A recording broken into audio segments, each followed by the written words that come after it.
Hello dear students, welcome to the class. Welcome to this session of ICT Virtual Classroom. मेरा नाम है Rajesh Chamola, teacher science ICT virtual classroom Dehradun से। और इस class में हम लोग बात करने वाले हैं क्लास 12th फिजिक्स के चैप्टर नंबर 2 के ऊपर। डियर स्टूडेंट्स, अपने पिछले क्लास में हम लोग बात करते हुए आ रहे हैं चैप्टर नंबर 1 वैद्युत आवेश तथा क्षेत्र। वैद्युत आवेश और वैद्युत क्षेत्र के ऊपर हमको चर्चा करनी है, electric charge and electric field के ऊपर।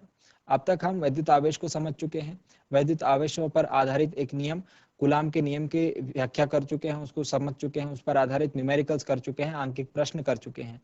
और अपनी रिसेंट क्लासेस में हम लोग एक नए सिद्धांत को समझ रहे हैं, नए प्रिंसिपल को समझ रहे हैं, जो कि है अध्यारोपण का सिद्धांत, आवेशों के अध्यारोपण का सिद्धांत। इसमें हम ये देख रहे थे कि जब एक से अधिक बिंदु आवेश यानी दो से अधिक बिंदु आवेश होंगे तो किसी एक आवेश पर सभी अन्य आवेशों द्वारा अलग अलग बल लगाया जाएगा।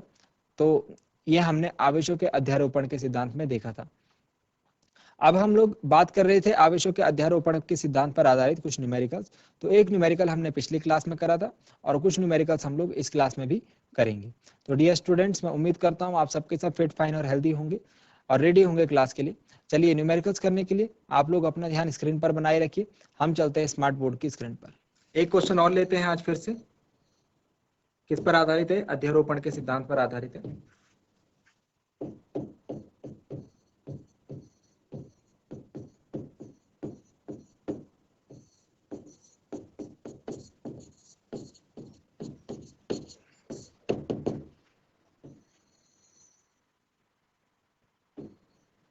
इसमें क्या कहा गया है? ये एक समबाहु त्रिभुज है, ठीक है, और इसके शीर्ष दोबारा से हम लिख रहे हैं ए, बी और सी। तो ये शीर्ष ए है, ये शीर्ष बी है और ये शीर्ष सी है। इन पर तीन आवेश रखे हुए हैं। ए पर जो आवेश है वो क्यू है,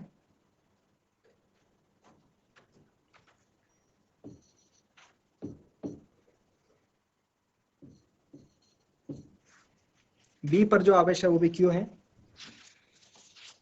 एंड सी पर जो आवेश है वो है माइनस क्यू। वो क्या है? Minus Q. ठीक हो गया। अब हमको क्या करना है? प्रत्येक आवेश पर कितना बल लग रहा है, क्वेश्चन है।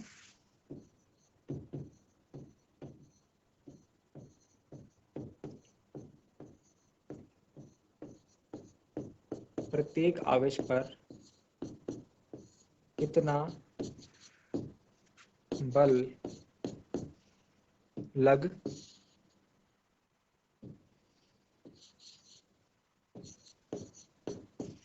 रहा है।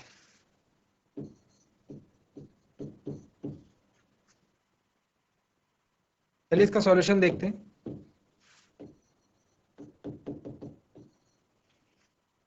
देखो, 1 बाय 1 हम लोग फाइंड आउट करते हैं और जिस प्रकार से हमने पिछला न्यूमेरिकल करा था ठीक उसी प्रकार से इस न्यूमेरिकल को भी हम करेंगे। ओके, इसको हम थोड़ा साइड कर देते हैं क्योंकि हमें राइटिंग स्पेस की ज्यादा जरूरत पड़ने वाली है। ओके, ठीक है। यहाँ पर ध्यान दीजिए, सबसे पहले ए और सी के लिए मैं चेक कर रहा हूं। सबसे पहले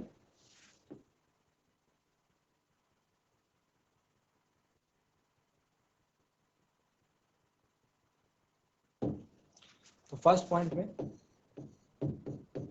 ए सी के मध्य। अब ध्यान दीजिए, ए पर जो उपस्थित आवेश है वो कैपिटल क्यू है, सॉरी क्यू है, प्लस का क्यू है, और सी पर जो उपस्थित आवेश है वो माइनस का क्यू है।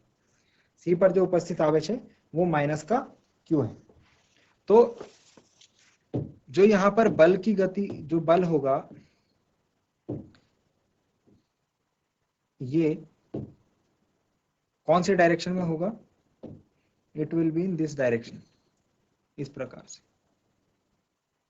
ठीक है। और यहां से ये इस तरफ आएगा। क्योंकि आकर्षण का बल लग रहा है इसीलिए दोनों की गति जो होगी एक दूसरे की तरफ होगी, एक दूसरे से दूर की तरफ नहीं होगी। ठीक बात समझ रहे हैं? तो जो पहला फोर्स आया वो इस डायरेक्शन में आएगा। चलिए,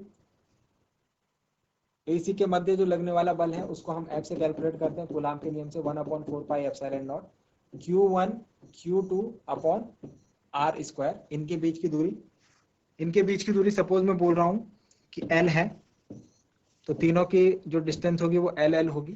तो यहाँ R की जगह क्या आ जाएगा? आर की जगह एल आ जाएगा, ठीक है।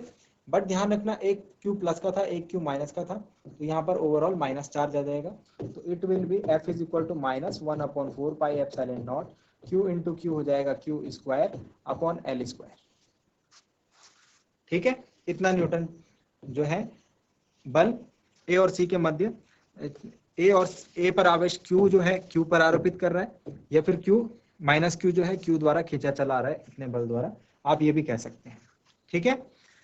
इतनी बात समझ में आ गई। चलिए सेकंड पॉइंट में हम लोग डिस्कस करेंगे ए बी के लिए।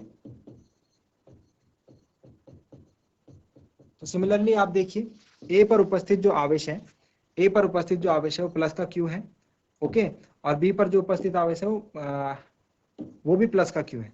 तो यहाँ पर कौन सा बल लगेगा, यहाँ पर लगेगा प्रतिकर्षण का बल। इसको थोड़ा छोटा करके यहाँ पर इसकी डायरेक्शन हम डिनोट कर लेते हैं। तो प्रतिकर्षण मतलब दूर दूर जाएंगे, तो ये इस तरफ, इस बल को मैं इस तरफ डिनोट करता हूं, ठीक है, और यहां लगने वाले बल को इस तरफ डिनोट करता हूं, बी पर लगने वाले बल। हमको क्या करना है, हमको सभी जो आवेश है उन पर अलग अलग बल निकालना है, ठीक है। तो इसीलिए हम सब आवेशों पर जो भी बल है उसके कारण सब पर हम अलग अलग इफेक्ट देख रहे हैं, ठीक हो गया। तो यहां पर जो बल होगा F is equal to 1/4 pi epsilon naught Q1 Q2 upon r square. तो दोनों ही Q है, ए पर उपस्थित आवेश भी Q है, बी पर उपस्थित आवेश भी Q है। तो Q1 Q2 तो मतलब Q इंटू Q प्लस में ही रहेगा 1/4 pi epsilon naught Q square upon l square newton, ठीक है। दो इक्वेशंस हमारे पास बन गई है, मैं इनको हाईलाइट कर देता हूं। नंबर 1, सॉरी इसको हम दूसरे कलर से हाईलाइट कर देते हैं, येलो से। Number 1 and this is number 2, ठीक है। इनको हम आगे यूज करेंगे। अब नंबर 3 के लिए देखिए BC, BC के लिए देखो आप कि एक जगह प्लस क्यू है एक जगह माइनस क्यू है, तो सिमिलरली कहानी वही होगी, दोनों एक दूसरे की तरफ अट्रैक्ट हो जाएंगे। तो इस पर एरो मैं इस साइड लगा सकता हूं, इस लाइन में, ओके, और यहां पर एरो में इस लाइन में लगा सकता हूं, ठीक हो गया। चलिए F निकालेंगे फिर से, 1 2 3 नाम दे देता हूं, ये 1 हो गया, ये 2 हो गया, ये 3 हो गया। 1/4 pi epsilon naught Q1 Q2, तो Q1 की जगह माइनस क्यू है, Q2 की जगह प्लस का क्यू है, अपॉन आर स्क्वायर मतलब L का स्क्वायर। तो F3 will be equal to -1/4 pi epsilon naught Q square upon L square newton. ये तीसरा बल हमारा निकल गया।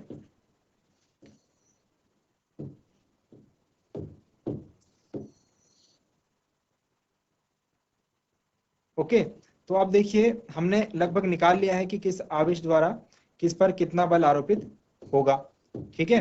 तीनों आवेशों द्वारा एक दूसरे पर बल आरोपित निकाल लेते हैं। अब हमको क्या निकालना था, प्रत्येक आवेश पर कितना बल लग रहा है ना, प्रत्येक आवेश पर कितना बल लग रहा है। तो हर एक आवेश पर दो दो बल हम देखने लग रहे हैं, तो हमें क्या करना है, बलों का परिणामी निकालना है। तो ए आवेश के लिए अब हेडिंग डालेंगे, ए बिंदु पर उपस्थित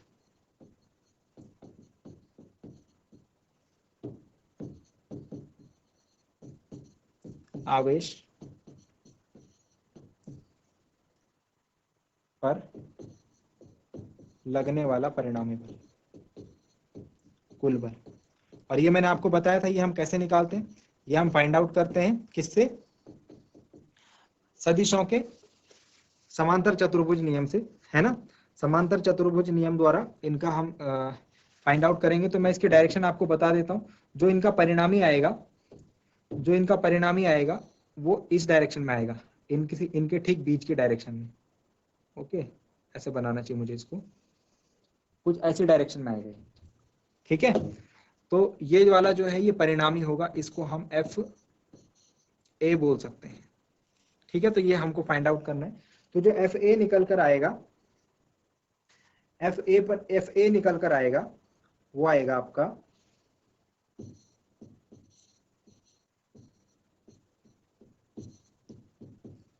एफ ए जो है दो बलों का परिणामी है ना। तो पहले वाले F1 का एंड F3 का, F1 का और AB के लिए सॉरी F2 का। ठीक है, तो F1 और F2 का परिणामी आप ले लेंगे, तो इसमें जो भी वैल्यू आएगी आप इसको नोट करेंगे। ठीक है, ये समझ गए आप। तो इस हिसाब से हम लोग क्या करेंगे, सभी के परिणामी निकालेंगे। तो सभी के परिणामी की मैं डायरेक्शन आपको यहाँ पर परिणामी के लिए जो वेक्टर होगा इसको डिनोट कर देते हैं, और एक ये परिणामी। ठीक है, इनके नाम लिख देते हैं। ये FA हो गया, ये FB हो गया, ये FC हो गया। यानी कि ए बिंदु पर उपस्थित आवेश पर लगता हुआ कुल परिणामी बल ये होगा, B पर लगता हुआ कुल परिणामी बल ये होगा, और C पर लगता हुआ कुल परिणामी बल ये होगा। ठीक है, जब आप इसे आवेशों के समांतर चतुर्भुज नियम द्वारा सॉल्व करेंगे तो आपको पता लगेगा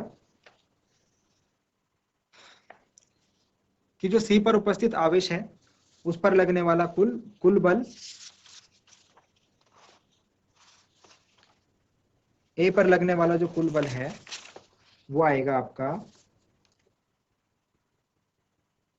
F1 is equal to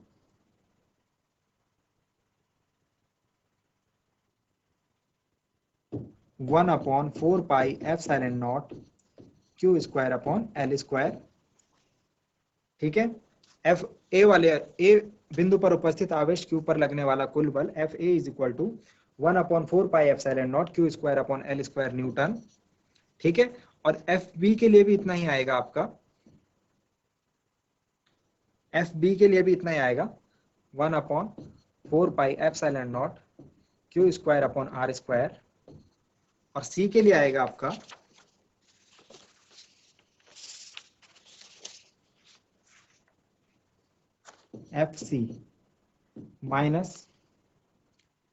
FC आएगा आपका √3/4πε0 Q square upon R square. ठीक है, तो FA, FB और FC आपका आएगा इस प्रकार से, आप जब इसे कैलकुलेट करेंगे तो। ठीक है, तो चलिए डियर स्टूडेंट्स, इस प्रकार के न्यूमेरिकल्स आपको मिलने वाले हैं, इस प्रकार के क्वेश्चन आपको करने हैं। आपने यहाँ पर देखा कि हमारे पास आवेश जो है वो +Q और -Q दो भिन्न भिन्न आवेश हैं, जिसमें समान आवेशों पर हमें पता है कि आकर्षण बल लगता है और विपरीत आवेशों पर प्रतिकर्षण बल लगता है। ठीक है, चलिए आई होप आपको ये समझ आया होगा ये वाला क्वेश्चन। ठीक है, नेक्स्ट हमें जो डिस्कशन करना है बच्चों, वो करना है वैद्युत क्षेत्र के ऊपर, इलेक्ट्रिक फील्ड के ऊपर। ठीक है, इस क्वेश्चन को अभी हम फिर से करेंगे डियर स्टूडेंट्स अपनी अगली क्लास में। ठीक है, आई होप कि अभी आपको समझ आया होगा। ऐसे ही और क्वेश्चन लेके आऊंगा, इस क्वेश्चन को हम लोग कंप्लीटली डिस्कस करेंगे अपनी अगली क्लास में। ठीक है,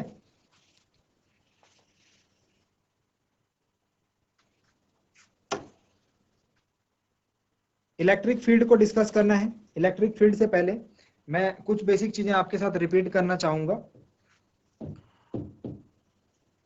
अब तक हमने जो जो चीजें पढ़ी हैं उसमें हम लोग इलेक्ट्रिक चार्ज,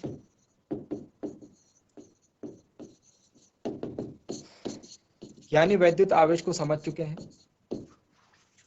इलेक्ट्रिक चार्ज यानी वैद्युत आवेश को समझ चुके हैं। वैद्युत आवेश के बारे में हमने जो जो चीजें समझी थी वो ये थी कि वैद्युत आवेश दो प्रकार के होते हैं, या फिर उनकी प्रकृति दो प्रकार की होती है, धनात्मक और ऋणात्मक। ठीक है, सजातीय आवेशों में हमने देखा था, सजातीय आवेशों में यानी जो लाइक चार्जेस होते हैं उनमें अट्रैक्शन होता है, और विजातीय आवेशों में अनलाइक चार्जेस में रिपल्शन होता है। ठीक है, हम इन क्वेश्चंस को कई बार कर चुके हैं, इस चीज को कई बार डिस्कस कर चुके हैं, लेकिन फिर भी आप लोग बोलते हैं कि हम अभी कौन सा चैप्टर पढ़ रहे हैं और इस चैप्टर के स्टार्टिंग को आप दोबारा से समझाइए, है ना। तो हमेशा ये पॉसिबल नहीं हो पाएगा, है ना। तो मैं कोशिश कर देता हूँ कि बीच में आपको थोड़े से समय में आपको जो पिछले रिवाइज हमने करा उसका थोड़ा सा हिंट दे दूं। अगर आप इसे नोट करना चाहते हैं तो नोट कर सकते हैं।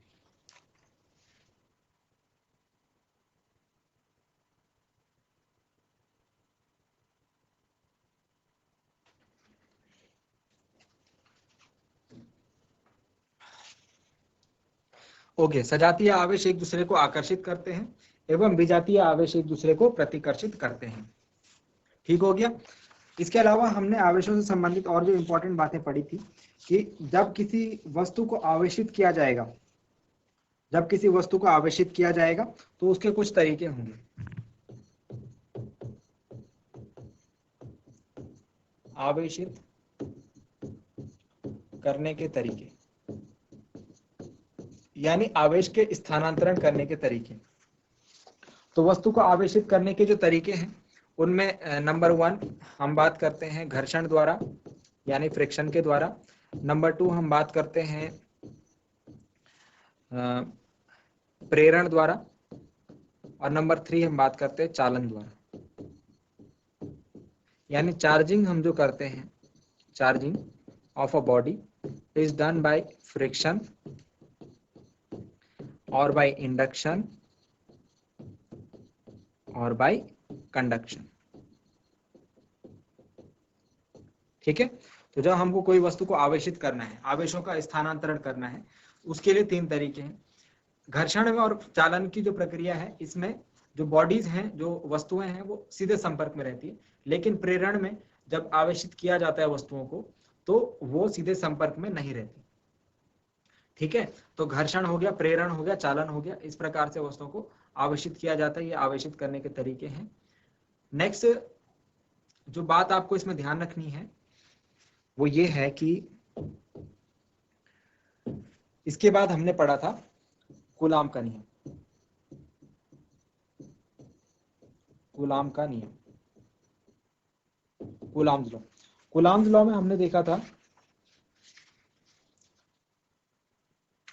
इससे पहले हमने आवेशों के गुण भी पढ़े थे यानी प्रॉपर्टीज ऑफ चार्जेस, जिसमें हमने योज्यता का गुण पढ़ा था, हमने संरक्षण का गुण पढ़ा था, हमने ये पढ़ा था कि आवेशों का क्वांटमीकरण देखा था हमने कि आवेश सदैव जो है क्वांटम में प्रेजेंट होते हैं यानी कि एक निश्चित मात्रा में ही उपस्थित रह सकते हैं।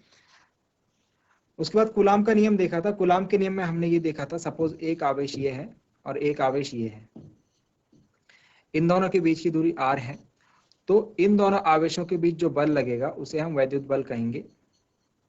पहले इन दोनों आवेशों की जो प्रकृति है वो है स्थिर बिंदु आवेश। ये आवेश कैसे हैं? स्थिर बिंदु आवेश, static point charge, static point charge. ठीक है। तो ये स्टैटिक पॉइंट चार्ज है। स्टैटिक पॉइंट चार्ज में हमने देखा कि जब दो बिंदु स्थिर बिंदु आवेशों को एक दूसरे से स्मॉल r डिस्टेंस पर हम रखते हैं तो उनके बीच वैद्युत बल कार्यरत रहता है। ठीक है। ये वैद्युत बल दोनों आवेशों की मात्राओं के गुणनफल के अनुक्रमानुपाती एंड उनके बीच की दूरी के वर्ग के व्युत्क्रमानुपाती होता है। ठीक हो गया। ये हमारे कूलाम का नियम। इसमें हमने ये भी देखा था, कूलाम के नियम का सदिश रूप में हमने ये देखा था कि ये तो मात्रा है, ये तो मात्रा है, यहाँ पर ये वाला साइन आएगा, ये तो इसकी मात्रा है। जब हमने इसको यहाँ पे अनुक्रमानुपाती हटाया था तो एक कांस्टेंट आया था और Q1 Q2 upon R square, ये इसकी मात्रा है, इस भौतिक राशि यानी जो वैद्युत बल है इसकी मात्रा है। इसकी दिशा को हम डिनोट करने के लिए एक कैप रखते थे, यहाँ पे एक कैप वेक्टर यानी यूनिट वेक्टर हम लोग लगाते हैं। तो ये आवेश, ये जो कूलाम के नियम है उसका सदिश रूपांतरण ये हो जाता है। ठीक है। अब हमने ये डिस्कस करा था, इसमें हमने एक बहुत ही अच्छा न्यूमेरिकल करा था बच्चों। हमने ये देखा था, सपोज एक इलेक्ट्रॉन है और एक प्रोटॉन है, सपोज एक इलेक्ट्रॉन है और एक प्रोटॉन है, इसके बीच में लगने वाला वैद्युत बल कितना हो। एक इलेक्ट्रॉन और एक प्रोटॉन के बीच में लगने वाला वैद्युत बल कितना होगा।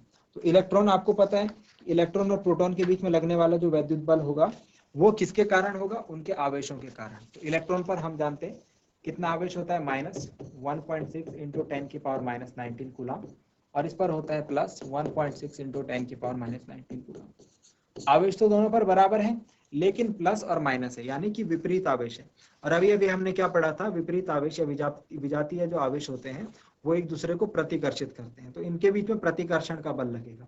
कौन सा बल लगेगा? प्रतिकर्षण का बल लगेगा। तो ये इसको इस तरफ धकेलेगा और ये इसको इस तरफ धकेलेगा।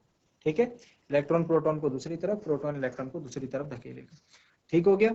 अब जो बल अगर फाइंड आउट करना है हमें, अगर हम बोलते हैं इनके बीच की दूरी सपोज 1 एंगस्ट्रॉम है, इनके बीच की दूरी कितनी है 1 एंगस्ट्रॉम। 1 एंगस्ट्रॉम मतलब 10 की घात -10 मीटर, इतनी दूरी ये है। तो इनके बीच लगने वाला जो बल है वो हम ऐसे कैलकुलेट करते थे 1/4 pi epsilon naught Q1 Q2 upon R square से, Q1 Q2 upon R square से। इसकी जो वैल्यू है वो आएगी 9 × 10⁹। ठीक है, 1/4 पाई एप्सिलॉन नॉट की जो वैल्यू है वो है 9 × 10⁹। और इसका जो मात्रक है न्यूटन मीटर स्क्वायर पर कूलम स्क्वायर। ठीक है, Q1 की वैल्यू है 1.6 × 10⁻19 और Q2 की वैल्यू है 1.6 × 10⁻19। इनके बीच की दूरी है 10⁻10, तो R का स्क्वायर मतलब 10⁻10 का स्क्वायर। ठीक हो गया। अब देखो ध्यान से, जब इसे कैलकुलेट करेंगे F = 9 × 1.6 × 1.6 ऊपर रह जाएगा और नीचे 10⁻20 हो जाएगा, इधर 10⁻19 और 10⁻19 आ जाएगा। सॉल्व करने का तरीका बता रहा हूँ क्योंकि उस टाइम काफी बच्चों को डाउट थे कि ये किस प्रकार से सॉल्व हुआ और वो कंफ्यूज्ड भी थे। ठीक है, तो डाउट्स आप अपने पूछ लिया कीजिए। अपॉन ये F = जो भी ये कैलकुलेशन करके आएगा ये मल्टीप्लाई आप कर सकते हैं, छोटी मल्टीप्लाई, बहुत ज्यादा बड़ी नहीं है।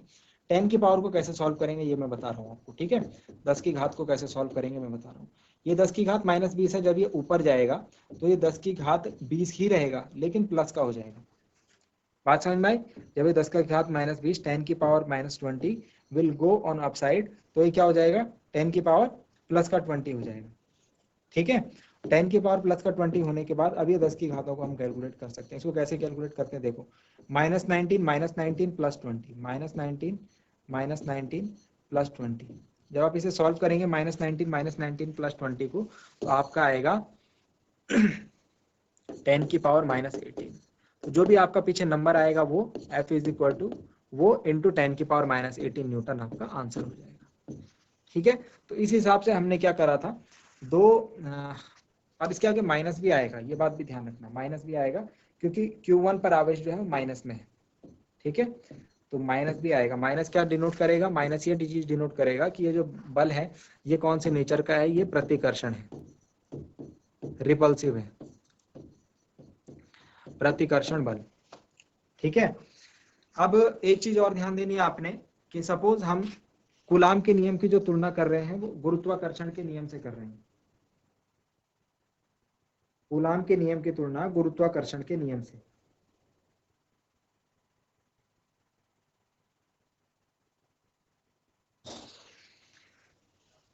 गुरुत्वाकर्षण का नियम क्या कहता है, यदि दो द्रव्यमान दो पिंड एक दूसरे से r दूरी पर स्थित हों तो उनके बीच में एक गुरुत्वाकर्षण का बल सदैव विद्यमान होता है जो कि आकर्षण का बल होता है, और वो F = G m1 m2 दोनों वस्तुओं के द्रव्यमानों के गुणनफल के अनुक्रमानुपाती एवं उनके बीच की दूरी के वर्ग के व्युत्क्रमानुपाती होता है। ठीक है, एज सेम एज हमारा कूलाम के नियम के जैसा है लगभग। लेकिन इसमें क्या चीज होगा, इसमें आपको एक चीज ध्यान देनी है कि गुरुत्वाकर्षण के नियम को अगर हम यहाँ पर अप्लाई करेंगे आवेशों में, तो ये जो द्रव्यमान है इसको हम बिंदु द्रव्यमान लेते हैं। कौन सा द्रव्यमान लेते हैं, बिंदु द्रव्यमान, क्योंकि ये बॉडीज जो इलेक्ट्रॉन प्रोटॉन है ये उतने बड़े पिंड नहीं है, उतनी बड़ी वस्तुएं नहीं है कि जो कि हमें दिख सके, है ना। ये एक बहुत ही छोटी वस्तु है, बहुत ही छोटी वस्तुएं जिनको हम अपनी आंखों से देख नहीं सकते, तो इन्हें हम बिंदु द्रव्यमान के रूप में लेकर के इनके ऊपर गुरुत्वाकर्षण के नियम को अप्लाई करते हैं। तो गुरुत्वाकर्षण का नियम अगर आप यहाँ अप्लाई करेंगे, F = G की वैल्यू होती है 6.67 × 10 की पावर -11 न्यूटन मीटर स्क्वायर प्रति किलोग्राम स्क्वायर इनटू द्रव्यमान, इलेक्ट्रॉन का द्रव्यमान। तो इलेक्ट्रॉन का द्रव्यमान होता है 9.11 इंटू 10 की पावर -31, और प्रोटॉन का जो द्रव्यमान होता है 1.67 इंटू 10 की पावर -27 किलोग्राम्स में। ठीक है, अपॉन उनके बीच की दूरी। तो बीच की दूरी मैंने कितनी बताई थी, 10 की पावर -10 है ना, तो 10 की पावर -10 का फिर से स्क्वायर। F = हो जाएगा 6.67 इंटू 9.11 इंटू 1.67। ठीक, अपॉन में क्या आ जाएगा 10 की पावर -20। अब देखो 10 की पावर ऊपर क्या क्या बचा, -11 बचा -31 बचा और इंटू -27 बचा। इसको कैसे सॉल्व करेंगे ये आप मल्टीप्लाई करके निकाल लेंगे, ठीक है। मैं आगे का बता रहा हूँ 10 की पावर कैसे सॉल्व करेंगे। 10 की पावर -11 इंटू 10 की पावर -31 इंटू 10 की पावर -27 और इंटू ये जो 10 की पावर -20 है, जब ये ऊपर जाएगा तो 10 की पावर +20 हो जाएगा, ठीक है। ये बात हमने डिस्कस करी थी, ये बात हमने ध्यान में रखी थी कि जब ये 10 की पावर -20 ऊपर जाएगा तो 10 की पावर +20 हो जाएगा। f इज इक्वल टू 10 की पावर, जब आप इन्हें कैलकुलेट करेंगे -11 -31 -27 +20 तो इट विल बिकम -11। जब इन तीनों को कैलकुलेट करेंगे तो ये तो ऐड हो जाएंगे, तो इट विल बिकम -7 8 9 -69 और +20 बचेगा, तो -69 +20 आई थिंक -49 है, ठीक है। तो जो आगे वैल्यू आई इंटू 10 की पावर -49 न्यूटन आंसर। जब आप इसमें कंपैरिजन करेंगे तो यहाँ पर हमारा 10 की पावर -18 आ रहा है, यहाँ पर 10 की पावर -49 आ रहा है। तो हम देख रहे हैं कि जो वैद्युत बल है, इलेक्ट्रोस्टैटिक फोर्स, वो गुरुत्वाकर्षण बल की तुलना में कई गुना अधिक है। वो गुरुत्वाकर्षण बल की तुलना में क्या है, कई गुना अधिक है। इसीलिए जब जो कण होते हैं, जो आवेशित कण होते हैं, इन पर लगने वाला जो इलेक्ट्रोस्टैटिक फोर्स होता है, यानी स्थिर वैद्युत बल होता है, वो गुरुत्वीय त्वरण के अधीन नहीं होता है, यानी उस पर गुरुत्वीय बल का प्रभाव नगण्य होता है, ठीक है। क्योंकि गुरुत्वाकर्षण बल की वैल्यू आप देख लीजिए काफी कम इसमें आ रही है, उससे कहीं ज्यादा हमारी इलेक्ट्रोस्टैटिक फोर्स यानी वैद्युत बल की आ रही है। ठीक हो गया, बात समझ में आ गई? Okay good.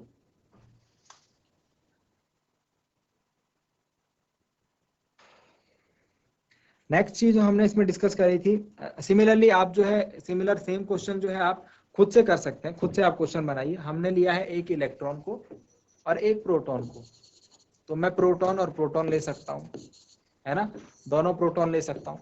मुझे जो वैल्यूज याद रखनी है, मास ऑफ प्रोटॉन है 1.27 1.67। मुझे जो चीजें याद रखनी है वो यहाँ पर लिख रहा हूँ, 1.67 इंटू 10 की पावर -27, ये है एक प्रोटॉन का द्रव्यमान। me एक इलेक्ट्रॉन का द्रव्यमान 9.11 इंटू 10 की पावर -31 kg एंड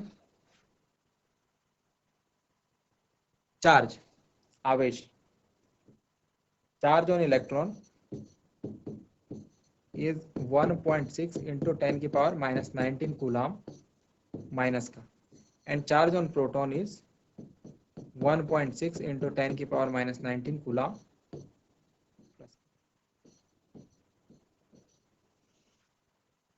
ठीक है, तो ये है हमारे पास जो भी डेटा है, ये आपको याद रखना है और न्यूमेरिकल्स आप खुद से क्रिएट कर सकते हैं। आप क्वेश्चन इस प्रकार से बना सकते हैं कि दो प्रोटॉनों के बीच लगने वाले वैद्युत बल एवं गुरुत्वाकर्षण बल की तुलना कीजिए, जबकि उनके बीच की दूरी 1 एंगस्ट्रॉम, ठीक है। और 1 एंगस्ट्रॉम का मान मैंने आपको बताया, 1 एंगस्ट्रॉम इज इक्वल टू 10 की पावर -10 मीटर, ठीक है। तो इन वैल्यूज के साथ आप क्वेश्चन जो है खुद से कर सकते हैं और खुद से उनको सॉल्व भी कर सकते हैं और आंसर्स अपने मैच कर सकते हैं।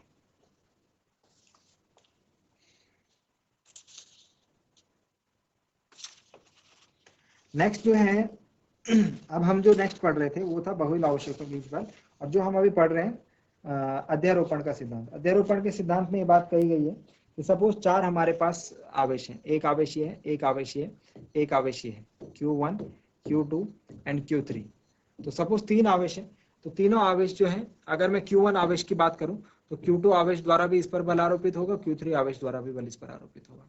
कूलाम का नियम सिर्फ 2 आवेशों के बीच के बल की बात बताता था, 2 आवेशों के बीच लग रहे वैद्युत बल की, लेकिन अध्यारोपण का सिद्धांत जो है मल्टीपल चार्जेस की बात हमारे साथ करता है, ठीक है, मल्टीपल चार्जेस की बात हमारे साथ करता है।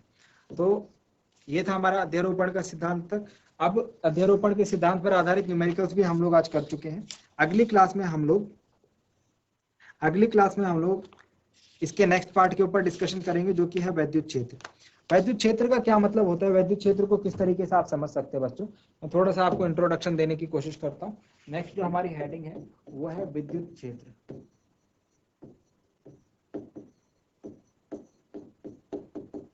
यानी इलेक्ट्रिक फील्ड। तो इलेक्ट्रिक फील्ड कुछ हद तक आप समझ सकते हैं, इससे पहले आपने चुंबकीय क्षेत्र को पढ़ा है। चुंबकीय क्षेत्र को पढ़ा है। चुंबकीय क्षेत्र में हमने देखा है कि चुंबक होता है एक, सपोज ये एक चुंबक है, ठीक है, ये उसका नॉर्थ पोल है, इसको साउथ पोल है। तो चुंबक के चारों ओर, पोल हटा देते हैं अभी, ध्रुव हटा देते हैं, ठीक है। चुंबक के चारों ओर का वह क्षेत्र, चुंबक के चारों ओर का वह क्षेत्र जिसके अंदर की कोई चुंबकीय वस्तु या फिर कोई दूसरा चुंबक बल का अनुभव करता है ना।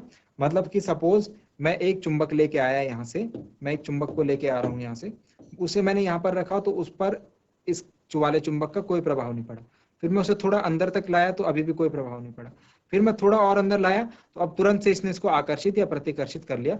अब मैं देखता हूं कि इस पर बल प्रभाव पड़ रहा है, तो इस चुंबक का क्षेत्र क्या हो जाएगा, इस चुंबक का क्षेत्र इतना रहेगा, चुंबकीय क्षेत्र इतना रहेगा। बात समझ में आई।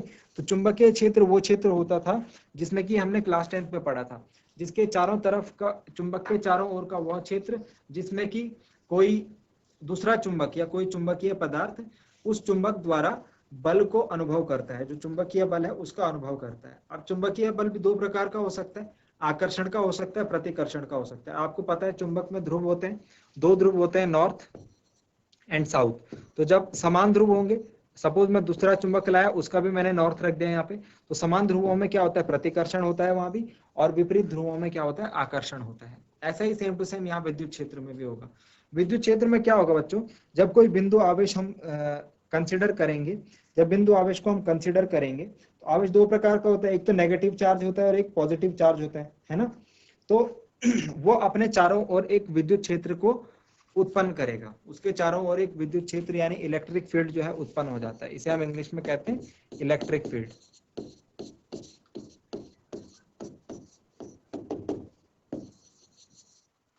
तो बिंदु आवेश उसके चारों, अपने चारों ओर कौन सा एक क्षेत्र उत्पन्न कर लेता है, एक क्षेत्र उसके चारों ओर प्रोड्यूस हो जाता है, जिसे हम वैद्युत क्षेत्र कहते हैं। ये वैद्युत क्षेत्र वो क्षेत्र होगा जिसमें कि कोई दूसरा आवेश आएगा और उस पर इस आवेश का जो बल है वो अनुभव होगा। जैसे सपोज ये बात समझो कि हमारे पास एक बिंदु आवेश है ये, ठीक है। अब इसका क्षेत्र ये रहा, यहां तक है इसका क्षेत्र, ठीक है, ये सबसे बाहर वाली लाइन तक। तो मैं अगर कोई दूसरा बिंदु आवेश आएगा, कोई दूसरा आवेश आएगा बिंदु आवेश, तो उसको बल का अनुभव करने के लिए इस क्षेत्र के अंदर एंटर होना पड़ेगा, है ना, समझ रहे हो। लेकिन पॉइंट ये है कि जो आवेश होगा उसका भी अपना क्षेत्र होगा, है ना। तो इनके क्षेत्रों को परस्पर एक रेंज में आना होगा, एक जो दोनों के क्षेत्र हैं उनको परस्पर सीमा के अंतर्गत आना होगा, एक दूसरे पर लग रहे बल को महसूस करने के लिए, ठीक है। तो वैद्युत क्षेत्र को तो हम अपनी अगली क्लास में पढ़ेंगे, ठीक है, वैद्युत क्षेत्र को तो हम अपनी अगली क्लास में पढ़ेंगे। लेकिन यहाँ पर एक चीज, हम एक पॉइंट हम लोग नोट डाउन कर लेते हैं,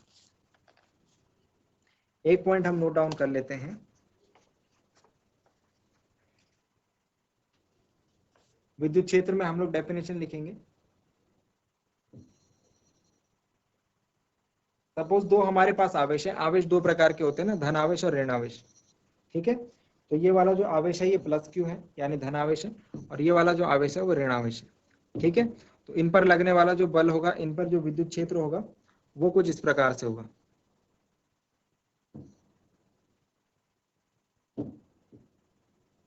वो कुछ इस प्रकार से होगा, प्लस क्यू आवेश पर यानी धनात्मक आवेश पर ये बाहर की तरफ होगा, एंड ऋणात्मक आवेश पर ये अंदर की तरफ होगा। तो धनात्मक आवेश है, इस पर ये बाहर की तरफ होगा ऐसे, प्लस क्यू आवेश द्वारा उत्पन्न विद्युत क्षेत्र क्यू से बाहर की तरफ, बिंदु क्यू से बाहर की तरफ, और इसके विद्युत क्षेत्र को माइनस क्यू आवेश के विद्युत क्षेत्र को हम कुछ इस प्रकार से दर्शाएंगे।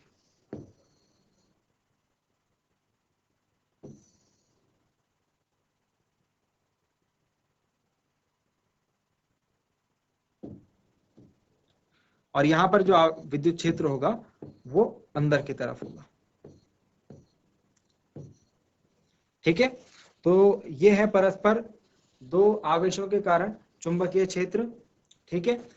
इसी प्रकार से, सॉरी, विद्युत क्षेत्र, हम यहाँ पे विद्युत क्षेत्र की बात कर रहे हैं, मैं चुंबकीय क्षेत्र को प्रोनाउंस कर रहा हूं, जो कि गलत है, ठीक है। विद्युत क्षेत्र का डिस्कशन कर रहे हैं।